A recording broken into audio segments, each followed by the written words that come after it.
after Jesus' public statements on this subject, then, he brings the disciples into a private setting and he goes deeper, and here things get even stickier. He says that if a man divorces his wife and marries another, he commits adultery against her. And then he says that if a woman does the same, she is guilty of the same, even though according to Jewish law, she couldn't do the same. These words of Jesus have been used by the church throughout the ages as a harsh warning against divorce and remarriage. And I'll bet they've hurt some of you. Churches have prohibited divorced people from serving in leadership positions in the church, and sometimes have even kicked them out. Some of my conservative colleagues, even today, will not perform the weddings of people who are remarrying for fear that they are somehow contributing to an adulterous relationship ongoing. Never mind the fact that sometimes those new relationships provide for healing for the person getting married and protection and security for the children.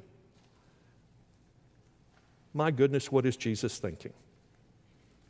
Well, to begin with, we have to think about context. If you are driving on a road and see a sign that says, "Keep right," that seems plain enough, right?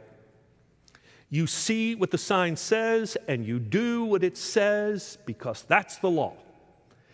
But if you look deeper and ask why the law exists, you might rightly discern that it is to keep you safe, because if you drift over into the left lane, you might have a head-on collision that will harm you or take your life. But what if you were to take that very same sign and transplant it onto British soil?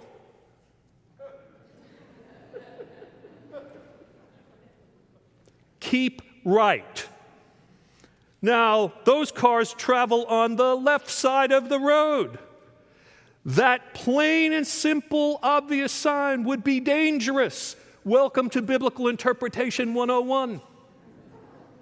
Jesus, what is he trying to do here? Be punitive about this? No, he's trying to create a renewed social order. He's trying to do something that reflects the intention of God for humankind. And he begins with the equality of women and men at creation. In other words, this whole thing begins with smashing the patriarchy, giving women proper agency alongside men. But note, equal rights brings equal responsibility. So they get thrown in there too. We do women no favors when men patronize them by saying that we are here to take care of you, and we know what's good for you. But then we don't give you, as if it's our right to give you anything, the right and responsibility to make your own choices. This is the logic of the Taliban, even today. And I wish it weren't still so often the logic of the church that thinks men should always be in control.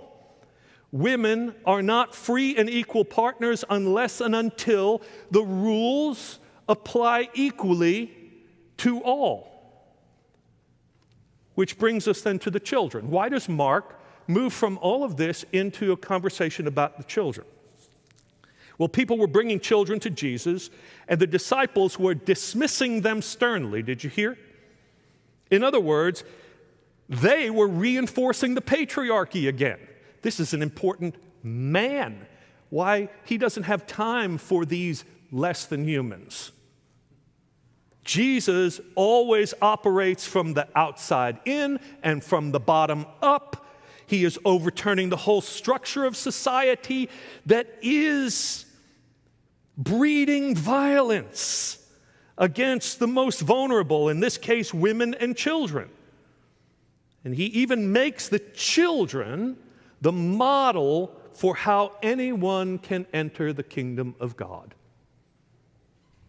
So what is it about children that makes them the touchstone of this renewed order of God? I suggest to you that it is their open-heartedness as contrasted to the hard-heartedness Jesus was talking about. They don't engage about debates on rights and laws. Their playfulness is a sign of relationships that should characterize anyone who calls God a spiritual parent or peers spiritual siblings. This is what Jesus wants of us all, and this is what should mark the life of the church that exists as a witness to the world to come.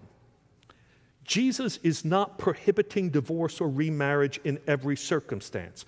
God knows sometimes divorce is the only way to reestablish the dignity and worth of a beleaguered or abused spouse. And sometimes remarriage is a sign of redemption and hope. What brings about failed marriages is often hard-heartedness, and its effects on the hearts of rejected spouses and children who have no say in the matter are terrible. What makes marriages and families healthy and wholesome is open-heartedness, even when it's difficult.